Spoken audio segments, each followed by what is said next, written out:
So I was about to go look for Cinder, but apparently lured by the smell of fish, she decided to come out of hiding on her own. This lens really does cast a long shadow for being so wide. Yeah, she's nervous though. Come here, baby. Come here, sweetie. Cinder here. Jeez, if I can get her. Come on, baby. Cinder here is a sable female from Dan Ebby. She should be way bigger than this, even though she looks like a chunk right now. She spent the first 6 months with me not wanting to eat, and now she's a giant chunk. Oops. I'm actually kind of worried that she might have heart issues because she seems a little thicker right where her heart would be than is normal. And she also spends a lot of time cooling off in her water dish, which is also kind of abnormal. But she's also extremely active, so I'm not sure what to think. This is hers right here. Baby, you know what's coming. Come on. The sooner you go back in, the sooner I can give you food. All right, go. Come on. All right, good girl. All right, just wait a second. I'll have you some fish. She is not willing to wait. I've had to grab her a couple times to shove her back in there. Come on, baby. Come on. Oh, damn it. Come on. I know you like fish. Come on. Oh, yes. Yes, she does. You grabbed it in the middle, though. Now you want to eat it over the aspen.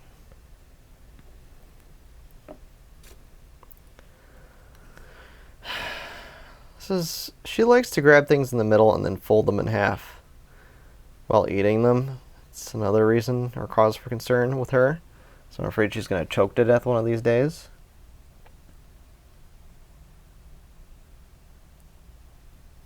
She's very pretty.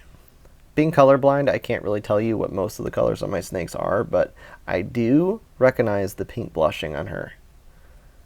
This is apparently a characteristic of sables, is the pink blushing. I don't know if it'll come up or show up on camera.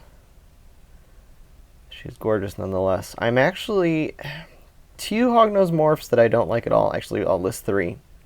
Albino. I'm not a fan of albino. I'm not really a fan of sable because it takes away the pattern of the hognose.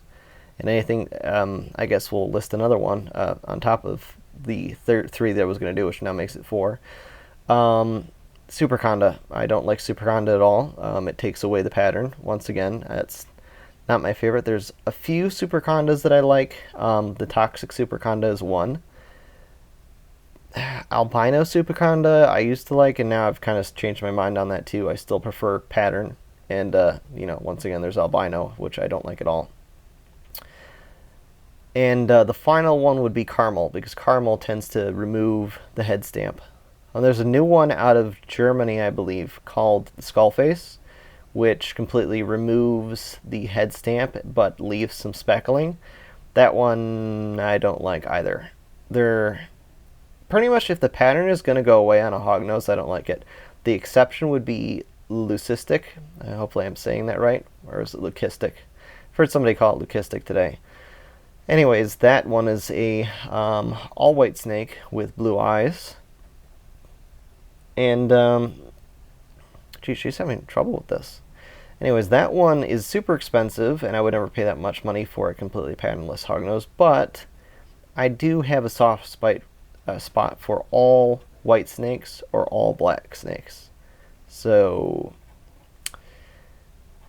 maybe someday.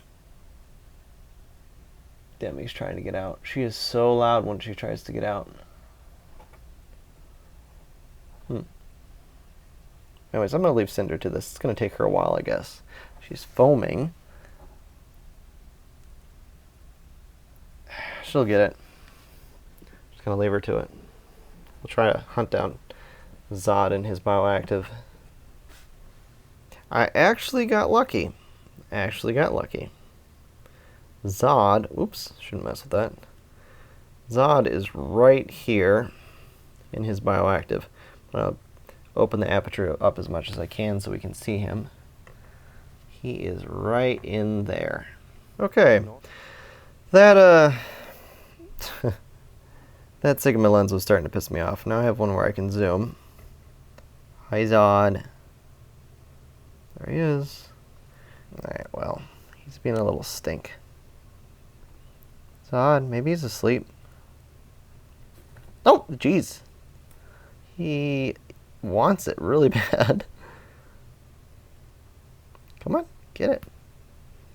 Come on, focus.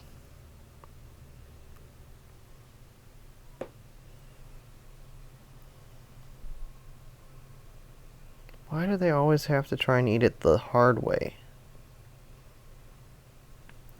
So I just moved him into this bioactive not too long ago, and he's already managed to kill 2 of his plants.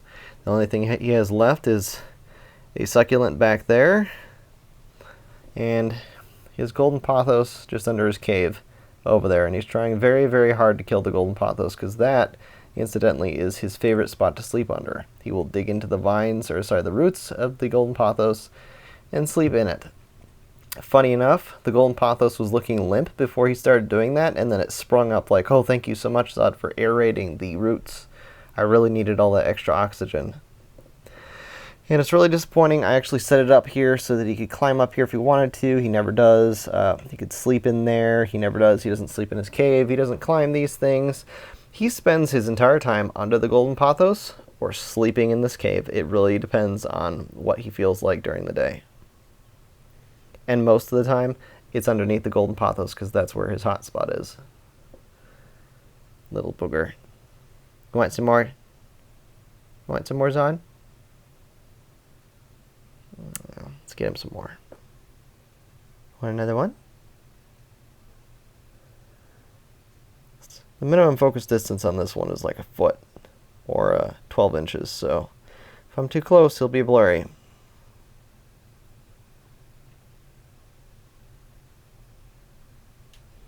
See, I don't worry about the dirt too much as I do with the aspen. Plus, he kind of has that little plexiglass lip to help him out.